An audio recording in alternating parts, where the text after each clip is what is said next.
Kia ora guys, welcome back to the Black Jersey. My name's Max, I'm the host over here at this channel, and a big thank you to my patrons, as I always say, for the ongoing support you guys provide me. I'm always welcome as well to my new patron over here that we can see at the top. Anyway, there have been 5 All Blacks players in the current squad that have been released for this weekend to just get a bit of pre-season action with the NPC sides. I'm not sure if this weekend is going to count towards getting Anton Lienert-Brown an early release from his suspension, because obviously these games are registered and everything like that. So it's going to be very interesting to see if World Rugby allows Anton Lienert-Brown an early return from suspension if he's being released to Waikato. He's also joined in his release to Waikato by Luke Jacobson and Sami Finau. So throughout the video, I'm basically going to explain why these players may be getting released, just provide a bit of a squad update, because my analysis videos, they take a long time to make, so it's good to just use my faster new laptop to just give you guys updates every now and again. That way my upload schedule isn't too erratic. But yes, Lienert-Brown is possibly the biggest name of those that's being released, and this could be going either one or two ways. Either Anton Lienert-Brown is simply getting that early release that I talked about, or he is in danger of missing the Rugby World Cup, because in 2022 he missed about 6 or 7 months worth of rugby due to a shoulder injury that he sustained in Super Rugby, so he had to have surgery on that. He also had a lower leg injury this year, but luckily he didn't miss too much of Super Rugby. He was definitely looking a little undercooked though when he did return this year, because he missed so much game time in 2022.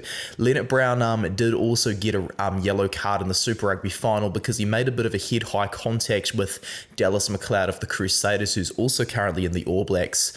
This was making a pretty big hit, but the heads between the two players clashed and Lienert-Brown was suspended, of course, as this should have been a red card according to World Rugby. And so Lienert-Brown, as he hasn't played 1,000 minutes of Test Rugby for Foster, he's second on the 13 depth chart.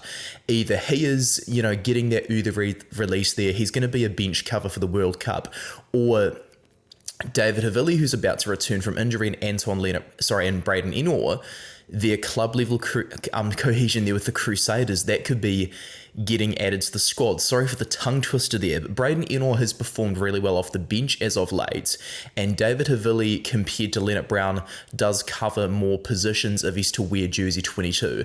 The fact that Damian McKenzie didn't play against South Africa is a bit of a possible clue as to how Joe Schmidt and Ian Foster are foreseeing the usage of the backs off the bench. McKenzie, who can cover 10 and 15, wasn't required, whereas Braden Ennor, who plays 13 and on the wing, was in jersey 22. Caleb Clark, who's a bit more of a power winger, was covering Mark Talia off the bench, as Talia has just returned from his own injury. Beauden Barrett and Richie Mo'unga with starters, so they didn't need a specialist 10 on the pitch, and with Jordie Barrett at 12, they didn't need a specialist fullback on the pitch. And so, man, if Jordie Barrett is going to continue on being at 12, if they are going to continue messing with the spine, I think they're going to continue using Havili off the bench and a power winger alongside him, because think about it, Mark Talia doesn't offer the same level of power as Caleb Clark, but he does offer the ability under the high ball and the will to win with ball in hands that it allows him to get exactly as many meters as Clark. And so Lienert-Brown is either going to go one or two ways for him. Anyway, enough on Lienert-Brown. I do have to discuss the other 4 players. Josh Lord is the only one of these guys that has actually played a game in the Rugby Championship so far. Lord played really well against Argentina, and so with Shannon Frizzell also doing really well, particularly against South Africa, I'm thinking Sami Finau, who's Anton Lienert-Brown's Waikato teammate, is possibly going to be facing the axe before the World Cup. Finau is uncapped, but he has been brought into the squad. As he's yet to earn a test cap, I'm thinking potentially that Josh Lord may indeed go with a 4th lock, with Shannon Frizzell and Scott Barrett as the lock 6 covers. They're possibly trying to get Frizzell to overtake Akira Ioane on the 6th depth chart right now before restoring Barrett to 6 when Sam Whitelock is back. That's a potential reason why Shannon Frizzell has started back-to-back, plus he's in really good form right now as well, so either way he'll be good from 6 or jersey 19 regardless of where he plays. Luke Jacobson, though, it's a bit more of a mystery to me, because aside from Ardie Savia, there's no genuine number 8 in the All Blacks right now. Jacobson and Savia are the two possible picks for number 8, and so either Hoskins or Tushu's been working away at the gym to get some stuff that needs doing behind closed doors done. Perhaps he's like got a bit of an off-bench press record or something that just want to get fixed behind closed doors.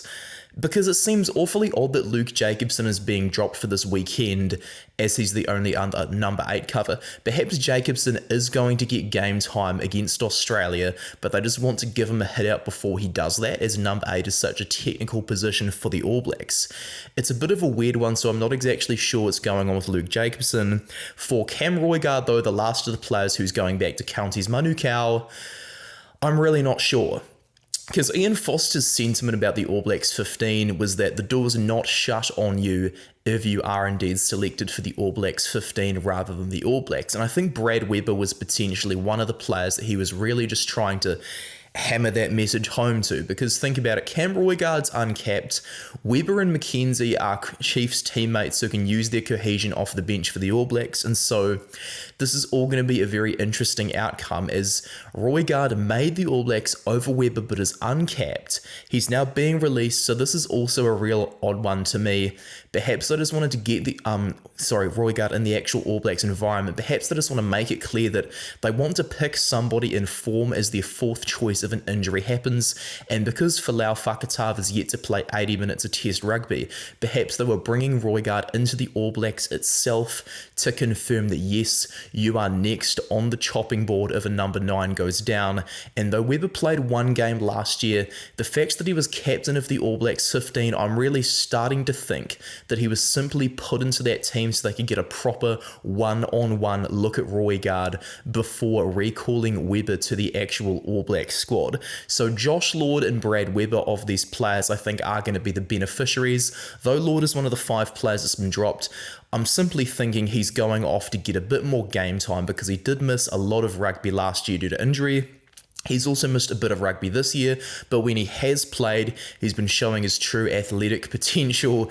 And, as I spoke to the guy on the channel before, he's got a very high rugby IQ, so could be huge if some of the other guys are injured.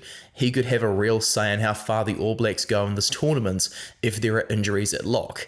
And so Josh Lord, though he has not had a lot of game time, I truly believe this is going to be good for him long term ahead of the World Cup, and that he could indeed make it due to Finau being one of the other players that has been released. Thanks very much for just watching this quick little squad update for the All Blacks, everybody. Make sure to support me over on Instagram and Threads down below, and comment your thoughts on what this could mean for these 5 players as well now that we're at the end of the video, because this is a real mixed bag of an incident if I'm being totally honest. So I'll end the video here. Make sure to like and subscribe to me as well, and I'll catch you on the next upload. Cheers for watching the video, guys. From Max.